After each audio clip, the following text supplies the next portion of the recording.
Welcome back, everybody. Dr. Peter Glidden, your steadfast advocate for health. Today is the 4th day of April, 2020. Thank you for joining me in my continuing series, educational series, outlining the differences between licensed and regulated naturopathic medicine and conventional MD-directed medicine, especially in the light of the coronavirus epidemic. I recently recorded a video on demand where I educated world's leading experts in the field of licensed and regulated holistic medicine, naturopathic medicine, and holistic medical research. It's a 2 hour and 45 minute long video. It comes along with a 13-page PDF document which gives a synopsis of the prevention and treatment strategies that my colleagues recommend. You can get more information about that at riseupintohealth.com, and I encourage you to do so because, let's be honest, most people don't even know how to pronounce naturopathy, let alone know the training, the licensing of a naturopathic doctor, or what naturopathic therapeutics can do. And as God is my witness, naturopathic medicine should be the first, second, and third interventions that mainstream medicine does for viral infections. But we've been kicked out of the medical arena for over 108 years now, and more on that in just a minute. Today's presentation, why do people die from COVID-19? Well, that's an interesting point to ponder. If it looks like a duck and flies like a duck and quacks like a duck, it's a duck. Now, we're going to get into the realm of cognitive dissonance here, which means that some of the concepts that I will be presenting might make your brain twist. Like the fellow said, you're welcome to your own opinion, but not your own set of facts. So as I lay out these facts, I would like you just to consider the possibility that my perspective is in fact correct. So, the incidence of chronic disease in America, the rise of chronic disease in America is startling. You know that show, Orange is the New Black, right? Well, disease is the new normal here in the United States. 6 in 10 of adults in the United States have a chronic disease. These data from the Centers for Disease Control, by the way. 4 in 10 adults in the U.S. have more than 2 diseases. The leading causes of death and disability and the leading drivers of the nation's $3.5 trillion expenses in annual health care costs. By the way, last time I looked, if somebody is spending money, somebody is collecting money. So these numbers are always pitched to you as the cost of medicine, not the profits of medicine. So what this means is that we as a country spend $3.5 trillion a year to the MDs, the insurance companies, and the pharmaceutical industry for the privilege of being sick. They're making $3.5 trillion off of our backs, and while they have been in exclusive control over the development and the delivery of medicine, heart disease, cancer, chronic lung disease, stroke, Alzheimer's, diabetes, chronic kidney disease, and every other illness is getting worse. Leading cause of death, according to the American Heart Association, heart disease followed by cancer, lower respiratory diseases, accident, stroke, Alzheimer's, etc., etc. However, they left out a data point here. Approximately 784,000 people a year are killed by medical, MD-directed medical treatments. Now, I'm not saying that medical doctors are sadistic or they are intentionally killing people, but the numbers are in. This is what the numbers look like. MD-directed medical treatments inadvertently kill 784,000 people a year, which makes MD-directed medical treatments the leading cause of death in the United States. Again, you're welcome to your own opinion, but not your own set of facts. MD-directed medical treatments are the leading cause of death, and since the MDs have been in charge, chronic disease grows. It does not get better. It grows. And this is the new normal, right? Look around. Everybody's sick all of the time. And when everybody is sick all of the time, we think, well, sickness is just an inevitable result of being a human, but it is not. It is an inevitable result of being treated with MD-directed allopathic medicine, which we'll get into the details of in a moment. Diabetes skyrocketing. It's big money, by the way. 1 out of 11 Americans, 84 million Americans right now have prediabetes or are at the risk for developing type 2 diabetes. Every 21 seconds, somebody in the U.S. is diagnosed with diabetes, and that's not because of a bad gene, and it's not because of chemtrails, and it's not because of cell phone radiation. Chemtrails are real. Cell phone radiation is real, but the reason that diabetes and every other chronic disease is escalating is because we don't have a free medical market. And like the fella said, follow the money. The total cost of diabetes and prediabetes in the United States is $322 billion, which means the insurance companies, the hospital industry, the MD industry, and the pharmaceutical industry profits $322 billion a year on the back of your suffering. Heart disease. Heart disease rates are going up. In some instances, they've leveled off, but more or less, just as many people get heart disease now as ever have gotten heart disease. However, the thing that the MDs are good at is keeping people alive with heart disease, right? So you can have a valve replacement or 2 or 3. You can have a bypass or a double or a triple or a quadruple bypass. You have a heart attack, they'll keep you alive in the emergency room. That's their wheelhouse. So less people are dying from heart disease, at a great expense, by the way, but just as many people are getting heart disease. Obesity. For goodness sakes, it's tripled in the adult population. Well, it's gone up quite a bit. A third of children in the U.S. and a third of adults in the U.S. are obese. And these numbers have been rising dramatically while the MDs have been in exclusive control over the development and the delivery of medicine. The same with Alzheimer's disease.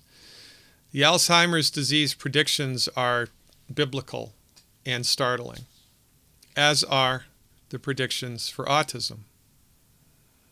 For goodness sakes. There has been a 600% increase in the prevalence of autism over the last 20 years. A 600% increase in autism, while the MDs have been in exclusive control over the development and the delivery of medicine. To such an overarching extent that you, most likely, have been socialized to believe that everybody except the MD is a back-of-the-bus quack with substandard, dangerous training. Ironically, one of the signers of the Declaration of Independence, Dr. Benjamin Rush, saw this coming over 200 years ago. And Dr. Rush would be turning in his grave if he saw the status quo of medicine in the U.S. right now. Here's what he said over 200 years ago. To restrict the art of, unless we put medical freedom into the Constitution, the time will come when medicine will organize itself into a dictatorship. To restrict the art of healing to one class of men or women and deny equal privileges to others will constitute the Bastille of medical science. All such laws are un-American and despotic, and that is exactly what happened. In 1912, with the influence of the Carnegies and the Rockefellers, Congress granted the American Medical Association exclusive control over who could and who couldn't call themselves a doctor. Every other medical profession was kicked off of the bus of medicine. The chiropractors were kicked off. The naturopaths were kicked off. The homeopaths were kicked off. The herbalists were kicked off. If you weren't an MD, you couldn't practice medicine. Now, that's 108 years ago. We're fighting back, but my profession, currently only licensed and regulated in 20 states in the United States.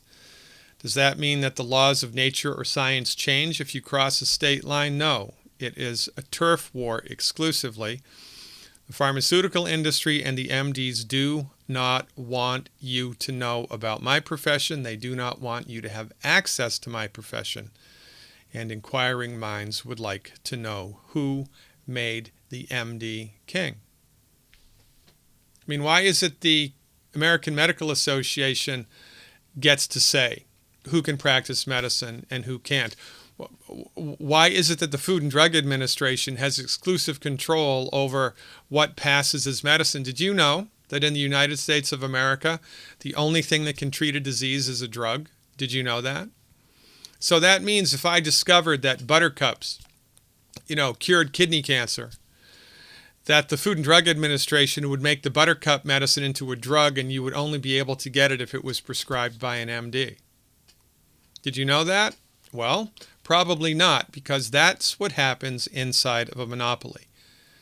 Absolute power corrupts absolutely, and you may wonder why I have a picture of a bloodhound here. Well, look, in the final analysis, medicine is like dogs. Different dogs for different jobs, right? Bloodhounds are good for finding lost people in the wilderness. Labrador retrievers are good for duck hunting, pheasant hunting, right? Goose hunting. Chihuahuas, yeah, I don't know what they're good for. But look, right, it's guaranteed. If you take a Chihuahua duck hunting, you're coming back empty-handed, right? Right. You need the right dog for the right job.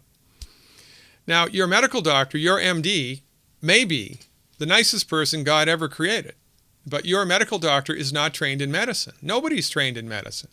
Medicine is like a big umbrella under which there hang many disciplines. But the American Medical Association and the Food and Drug Administration only want you to know about the MD branch. They want you to think everybody else is a back-of-the-bus quack. It's nonsense.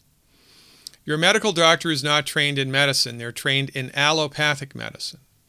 I'm trained in naturopathic medicine, right? There's chiropractic medicine, homeopathic medicine, Ayurvedic medicine, traditional Chinese medicine, osteopathic medicine, acupuncture, etc., etc., etc. Your MD trained in allopathic medicine, which is an interesting medicine to talk about because in its philosophical roots, it is reductionistic. And this is an important distinction for you to understand. Reductionism argues that if it can't be measured, it doesn't exist. So, since nobody has dissected the soul or the spirit out of the human body, nor seen it with an X-ray, an MRI, or a CT scan, it doesn't exist.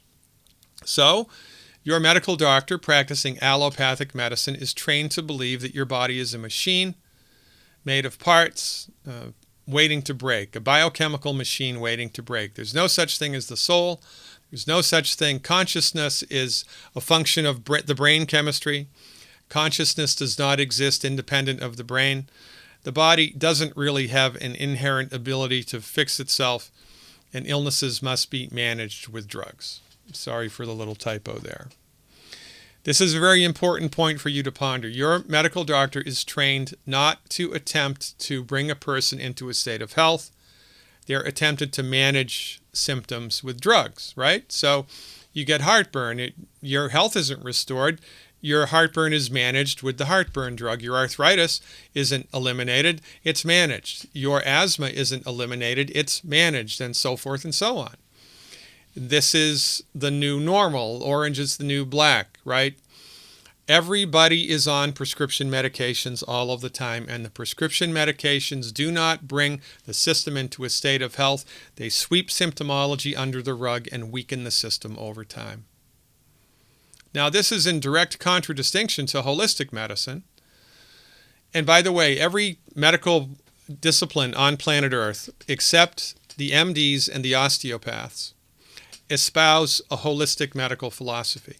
So, my profession, the naturopathic profession, Ayurvedic profession, the oldest system of medicine on the planet, the traditional Chinese medicine, acupuncture, herbalism, homeopathy, all espouse the holistic philosophy. And holistic medicine argues that the body is a system of interconnected parts. There is such thing as a soul, that it is in fact consciousness exists as separate and distinct from the body. Consciousness inhabits the physical body and brings intelligence to bear on the physical body. Holistic medicine argues that consciousness, the spirit, the spiritual essence of you, and different religions have different names for that, is running the show. Your body has intelligence. Your body grew itself all by itself from a single cell into the magnificent manifestation of you, and right now, your body is orchestrating millions of biochemical processes all by itself outside of your conscious control. Naturopathic Philosophy 101. The body knows how to fix itself. The body wants to fix itself. The body's trying to fix itself.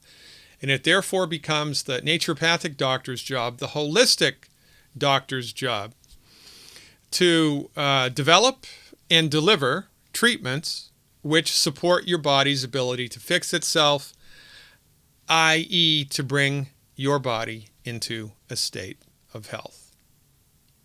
Now, which would you rather go to, all things being equal? Go to a licensed medical professional who is trained to manage your symptoms with drugs, which would weaken it over time, or a licensed medical professional who would attempt to bring you into a state of health? Which would you rather do? Well, hands down, you do the let's get me into a state of health, doc. Well, too bad, so sad. Your medical doctor may be the nicest person that God ever created, but that's not what they're trained in. They don't practice healthcare. They practice disease management. And there's a gigantic difference between healthcare and disease management. Now, you know, there's room in the world for the allopathically trained, reductionistically oriented MD. They're fantastic at trauma care, emergency room medicine, surgery when it's necessary, and heroic interventions. You know, did you know that the vast majority of your healthcare dollars in your life will be spent in the last 3 years of your life?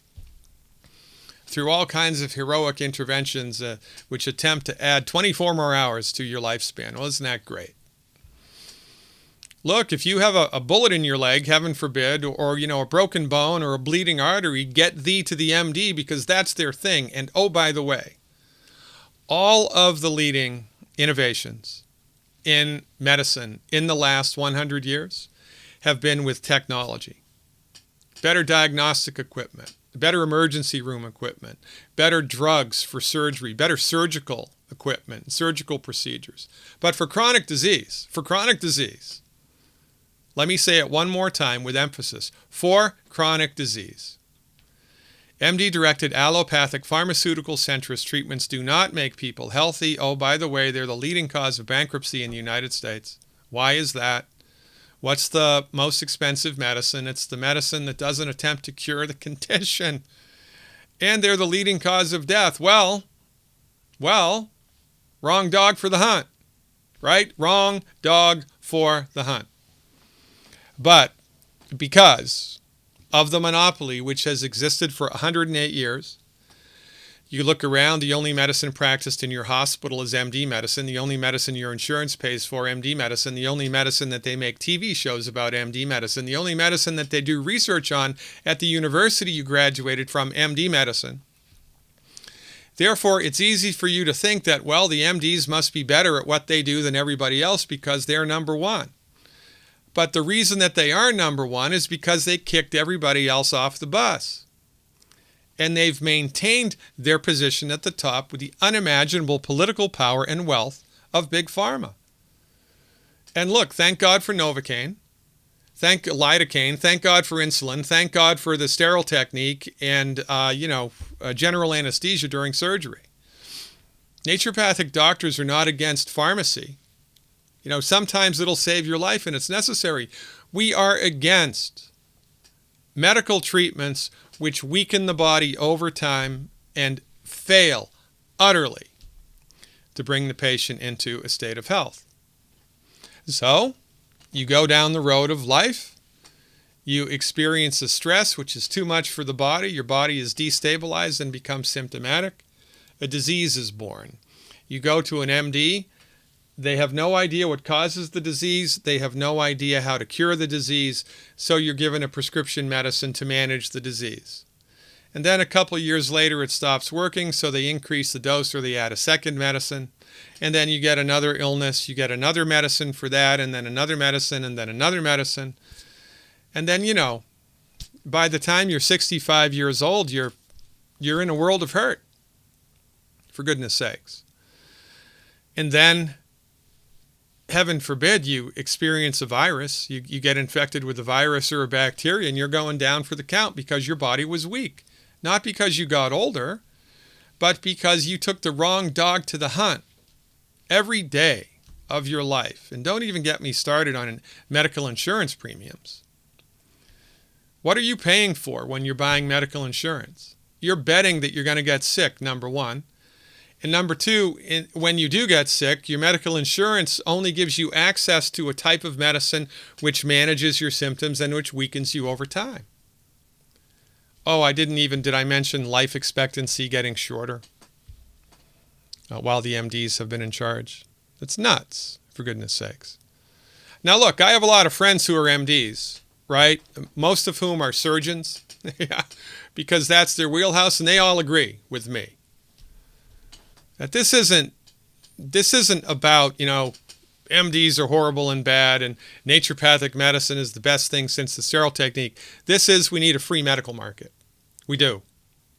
And if we had a free medical market, the experience in the United States of people's health would dramatically change.